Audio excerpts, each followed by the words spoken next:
तकरीबन 60 घंटे अपनी कस्टडी में रखने के बाद आखिरकार पाकिस्तान ने यह फैसला लिया कि विंग कमांडर अभिनंदन को छोड़ देना ही उचित होगा। उन्हें जल्द से जल्द रिहा कर भारत को सौंप दिया जाए, यह फैसला लिया गया। भारतीय मीडिया की अगर बात करें तो उसका कहना है कि सरकार के दबाव में और भारतीय मीडिया के दबाव में अभिनंदन को पाकिस्तान के प्रधानमंत्री इमरान खान ने जल्द रिहा किया और बहुत हद तक ये मुमकिन है कि देश की 130 करोड़ जनता अभी तक यही सोच रही होगी कि सरकार के दबाव में या मीडिया के दबाव में पाकिस्तान ने विंग कमांडर अभिनंदन को छोड़ने का फैसला लिया। लेकिन ये खबर पूरी नहीं है। आज की इस स्पेशल रिपोर्ट में हम आपको वो सच बताने वाले हैं जो कहीं ना कहीं छूट गया है। हमारे देश में पत्रकारिता तो हो रही है, लेकिन वो अधूरी इंफॉर्मेशन के साथ हो रही है। मीडिया सरकार की पीठ थपथपा रहा है, सरकार मीडिया की पीठ थपथपा रही है और इसी तरह से एक ऐसा कोऑर्डिनेशन चल रहा है जिसके अंदर सच्चाई और सही इंफॉर्मेशंस कहीं ना कहीं खोती जा रही हैं। लेकिन आज की इस रिपोर्ट में हम आपको ये सच्चाई पूरी बताएंगे कि आखिर अभिनंदन जो कि विंग कमांडर हैं एयरफोर्स के, उनकी रिहाई के पीछे असली सच्चाई क्या है, असली बात क्या है जो मीडिया आप तक नहीं पहुंचने देगा और ना ही पहुंचा रहा है। और ये नहीं है कि सिर्फ भारतीय मीडिया ही इस बात को छुपा रहा है, पाकिस्तान मीडिया भी इस बात को छुपा रहा है और वो अपनी पीठ थपथपा रहा है।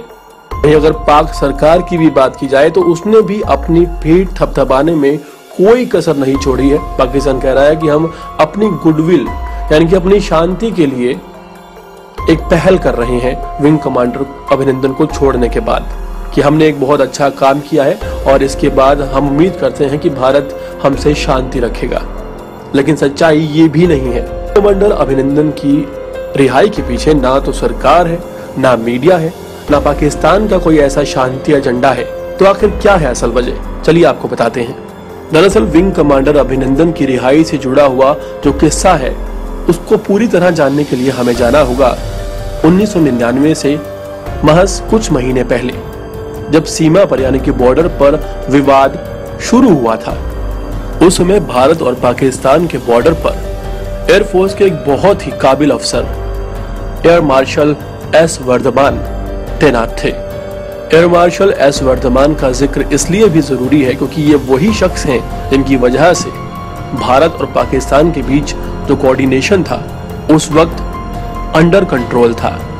उन्होंने भारत की तरफ से पाकिस्तान सरकार के साथ समन्वय यानी कि कोऑर्डिनेशन बढ़ाने का काम बखूबी किया था और इसके लिए बाकायदा उन्हें गैलेंट्री अवार्ड्स भी मिले हैं।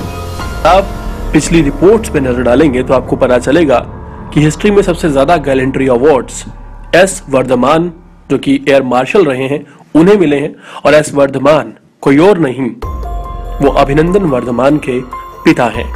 जी हाँ, आपको ये सच्चाई शायद ना पता हो, लेकिन एस वर्धमान ही वो शख्स हैं जिनकी वजह से पाकिस्तान की मौजूदा सरकार को विवश होकर विंग कमांडर अभिनंदन को छोड़ने का फैसला लेना पड़ा।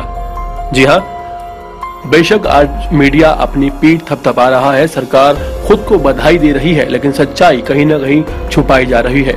एयर मार्शल के व्यक्तिगत रिश्ते पाकिस्तान की एयरफोर्स के साथ बहुत अच्छे हैं और आपको बता दें कि पाकिस्तान के जो एयरफोर्स ऑफिसर्स हैं वो एयर मार्शल एस वर्धमान को बहुत अच्छे से जानते हैं और जैसे ही उन्हें ये पता चला कि अभिनंदन एयर मार्शल वर्धमान के बेटे हैं तो उन्होंने तुरंत अपने आला अफसरों को फोन करके उनसे अच्छा व्यवहार करने की विनती की, रिक्वेस्ट की और पाकिस्तान के प्रधानमंत्री इमरान खान पर अभिनंदन वर्धमान को छोड़ने का दबाव बनाया और इसी दबाव में इमरान खान ने अभिनंदन को छोड़ने का एक निर्णय लिया। इस सच्चाई से आज हर भारतीय अनजान है क्योंकि ये मीडिया उस तरह की पत्रकारिता नहीं करता जिस तरह की पत्रकारिता एक्चुअल में पढ़ाई जाती है। और कोई दो राय नहीं है इस बात में कि आज की डेट में वो पत्रकारिता होती है जिसमें अपनी अपनी पीठ थपथपाई जाती है और सच्चाई छुपाई जाती है। देश और दुनिया की तमाम खबरों से जुड़े रहने के लिए हमारे चैनल को सब्सक्राइब करना बिल्कुल ना भूलें, ताकि आप तक पहुंचता रहे हमारा हर लेटेस्ट अपडेट।